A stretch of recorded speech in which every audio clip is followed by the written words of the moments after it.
রঘুবীর একদিন দিতে গিয়ে আড্ডা হারিয়ে ফেলল ভুলে রেশনের কার্ডটা।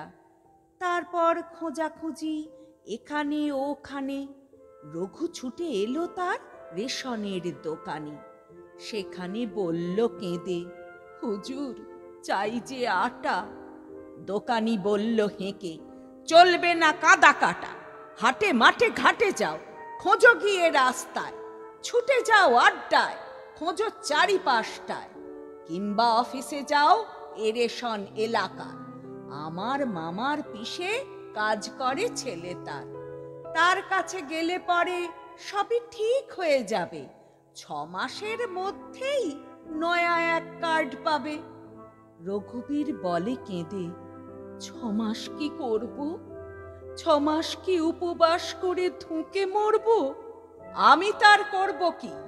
দোকানি উঠল রেগে, যা খুশি তা করো তুমি, বলল সে অতি বেগে। পয়সা থাকে তো খেও হোটেলে কি মেসেতে, নইলে শটান তুমি যেতে পারো দেশেতে।